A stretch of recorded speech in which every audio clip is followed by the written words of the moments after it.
There's a moment in life when the air changes, not because of weather, but because something in your world has shifted and will never shift back. For me, that moment happened on a dull Wednesday night in Lakeview Heights, a neighborhood where secrets usually stayed behind white picket fences. I had just stepped into the living room, laptop bag slung over my shoulder, ready to ask my girlfriend what she wanted for dinner. But the words caught in my throat the second I saw her dot Sophia was sitting on the couch, not scrolling aimlessly like she usually did, but frozen, her eyes fixed on her tablet. She wasn't angry exactly. There was a curiosity in her gaze, sharp enough to cut glass. "I was looking for the tax forms you scanned last month," she said calmly. "But your folder had another one, a hidden one?" My heart fell into my stomach. I didn't need to ask which folder. I already knew. The one I had buried in layers of subfolders no one would ever click through, or so I thought. She turned the tablet toward me, and there it was .me, .not the me everyone knew. Not the guy who worked at a car dealership and wore polo shirts like a uniform. This was another version entirely, sitting on the edge of my bed in a satin slip, my legs awkward but carefully posed in sheer black tights, a necklace resting against my chest, and I was smiling. Not the fake smile I wore for customers, but something softer, honest. I froze, panic buzzing in my ears. My first instinct was to talk fast, explain, do anything to make this moment evaporate. But my voice came out like gravel. "It's not what it looks like." Sophia tilted her head, studying me like I was a puzzle. "You mean it's exactly what it looks like?" The heat climbed up my neck. My hands curled into fists. I'd spent years locking this part of myself away, telling myself no one could ever know. And now, here it was, spilling out under the soft glow of our living room. She set the tablet down gently. "Where did you even get the tights?" "They're definitely not mine." I stared at her, unable to form words. Was she disgusted? Amused? Planning to tell everyone we knew? My chest tightened until I could barely breathe. Then she did something I didn't expect. She stood, walked past me, and opened the small cabinet near my desk. She reached into the very back and pulled out a plain brown shoebox dot. My shoebox dot, she placed it on the coffee table between us, and slowly lifted the lid. Inside was my secret stash, neatly folded skirts, a delicate pearl bracelet, a bottle of rose-colored nail polish, and a wig the shade of dark mahogany. Her eyes flicked to mine. "How long?" While," I admitted, my voice no louder than a whisper. Sophia's lips curved, not in a cruel smile, but in something unreadable. "You could have told me, Alex." She brushed her fingers along the wig's smooth strands. "But since you didn't, I guess we'll have to make up for lost time." Something in her tone made the room feel smaller, closer. She looked me up and down, then pointed toward the hallway. "Go change, now." My heart pounded so hard I felt dizzy. This wasn't the explosion I had feared. It was something else, something unpredictable. And I had no idea whether stepping into that hallway was walking into acceptance or into a trap I'd never escape. I should have refused. Should have laughed it off, grabbed my jacket, and gone for a drive until the awkwardness wore off. But my legs didn't listen.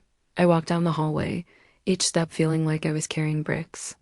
My bedroom door clicked shut behind me, and I leaned against it for a moment, trying to get my heart under control. The brown shoebox sat on the bed where I'd left it months ago, only now it felt different.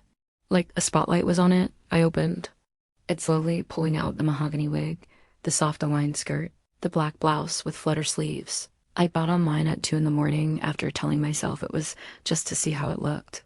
I hesitated at the tights, but the memory of Sophia's tone, that calm, almost playful command, pushed me forward. When I stepped back into the living room, I half expected her to laugh, to say it was a joke. Instead, she was standing by the window, arms crossed, eyes locked on me. Her gaze traveled from my hairline down to my toes. "Better," she murmured, as if assessing an unfinished painting. But she disappeared into the bedroom and returned with a small makeup bag that my throat tightened. "Sophia, sit," she said, pointing to the chair. The next 10 minutes were a blur of brushes, pencils, and powders. I'd seen her put on makeup 100 times, but feeling it on my skin was entirely different. The weight of foundation, the faint tickle of mascara, the cool sweep of lip gloss. When she was done, she stepped back and tilted her head. "You're not hiding anymore," I swallowed. Feels like I'm someone else. No, she said softly. Feels like you. The words hit harder than I expected. Then her phone buzzed. She glanced at the screen, smirked, and held it up so I could see. A text from her friend Harper, girls' night tomorrow. Sophia typed a reply without breaking eye contact with me. Yes, and I'm bringing someone new. I froze. No, no, no, Sophia, I can't. You can, she said, closing the makeup bag with a sharp zip. We'll keep it low-key. Just drinks, some laughs. They won't suspect a thing if you don't give them a reason to. My stomach flipped. It was one thing for her to see me like this, another for strangers, but deep down, beneath the panic, a sliver of something dangerous stirred. The thought of stepping outside like this, of getting away with it, felt electric. Sophia smiled, like she could read my mind. Tomorrow night, she said, her voice soft but firm. We're gonna see just how invisible you can be. And in that moment, I couldn't tell if I was being invited into freedom or walked straight into the first step of a much bigger trap. By the next evening, my nerves were so frayed I could barely eat. Sophia, of course, was calm as ever, sipping tea at the kitchen counter while giving me instructions. You'll wear the green wrap dress, she said, sliding it across the table. It brings out your eyes. I stared at the fabric like it was radioactive. It's too much. It's perfect, she countered. Trust me. Within an hour, I was standing in front of the mirror, wrapped, cinched, brushed, and painted into someone I barely recognized. My own reflection scared me, not because it looked unnatural, but because it did in single quotes T. When Sophia stepped beside me, she adjusted my necklace and whispered, remember, keep your voice light, your chin up, and laugh if you're nervous. People don't question confidence. The bar Harper had chosen wasn't loud or crowded, which somehow made it worse. Every face was visible, every voice distinct. As we walked in, I could feel my pulse in my ears. Harper spotted us immediately, waving from a booth in the corner. She was tall, sharp-featured, with a smile that felt like both a greeting and an evaluation. You must be... Harper's gaze lingered on me for a fraction too long. Alina? I glanced at Sophia. She gave the smallest nod, so I smiled. Yes, nice to meet you. Her handshake was firm, her eyes searching mine like she was trying to place me. Sophia's told me nothing, Harper said, sliding over to make space. I'm dying to know how you two met. The question was simple enough, but my brain stuttered. Sophia jumped in smoothly, weaving a half-truth about meeting at a local art gallery. I nodded in all the right places, sipping my drink too fast to avoid talking. Half an hour in, I was starting to think maybe, just maybe, I could survive. This without disaster. Then Harper leaned closer, her eyes narrowing slightly. You have the most interesting hands, she said, studying them. Long fingers, you could play piano. Heat rushed to my face. I tucked my hands under the table. I never learned. Shame, she said, still watching me with a hint of something I couldn't read. Sophia changed the subject effortlessly, but my mind was spiraling. Did she suspect? Was I imagining it? Later, as we stepped out into the cool night air, Sophia looped her arm through mine. See? You handled yourself perfectly, she said. I wanted to believe her, but the way Harper had looked at me was burned into my mind. As we reached the car, Sophia's phone buzzed. She glanced at it, smirked, and showed me the screen. It was a text. From Harper. She's fascinating. Let's have her at the cabin weekend. Sophia locked eyes with me. Looks like you've made an impression. Her tone was warm, but there was something else under it. Something that made me wonder whether tonight had been a test, and whether the next step in her plan was already set in motion. I told Sophia no, at least 5 times, no. When she brought up the idea in the car, no, again when she sent me the cabin's Airbnb link like it was a done deal. And definitely no, when she reminded me it would be Harper and 3 of her friends.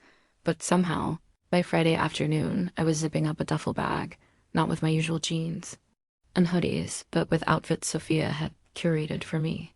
Soft knit dresses, leggings that fit like a second skin, 2 pairs of boots with heels high enough to make my knees ache. Just looking at them, you'll thank me, she said, sliding a cosmetic case into my bag. It's a casual weekend. No one's looking to judge you, unless you give them a reason to. The drive was 2 hours north into the mountains. Trees closed in on either side of the road, branches bending toward each other like they were whispering about the car passing beneath them. The cabin was postcard perfect. Dark wood siding, wraparound porch, smoke curling from the chimney. Inside, the air smelled of pine and coffee, and the sound of laughter drifted from the kitchen. Harper was already there, her smile wide as she ushered us in. Two other women, Jen and Riley, stood by the counter pouring glasses of wine. "You made it," Harper said, hugging Sophia, then turning to me with a spark in her eyes. "Alina, right? We saved you a glass." I nodded, keeping my voice soft. "Thank you." The first few hours were almost easy. Wine in hand, I listened more than I spoke. Riley told ridiculous travel stories. Jen made everyone laugh with her impressions. Harper floated between us like she was hosting a dinner party instead of a weekend retreat. Then, during the lull in the conversation, Harper said, "We're doing the Lakeside Trail tomorrow." "It's not long, but wear something comfortable." I froze. Hiking meant more than just walking. It meant hair up, sweating, constant movement, and eyes on me. Sophia answered before I could. "We'll be ready." That night, I unpacked. In the small bedroom Sophia and I were sharing, she watched me carefully fold the green sweater dress she'd insisted I bring. "You're quiet," she said. I glanced at the closed door. "Sophia, what if they find out?" She smiled faintly. "Then they'll know. And maybe that's not the end of the world." I stared at her, startled by the bluntness. Is that what this is about? Pushing me until someone sees. "You," she finished, "really sees you. You've spent years hiding in plain sight. Maybe I'm just helping." Her words should have reassured me. Instead, they lodged in my chest like a question I didn't want to answer. The next morning, the five of us set off down the Lakeside Trail. The sky was gray, the water still and silver. Conversation drifted easily between the others, but my focus was on every step, every glance, every breeze that tugged at my hair. Halfway down the trail, Harper slowed her pace until she was walking beside me.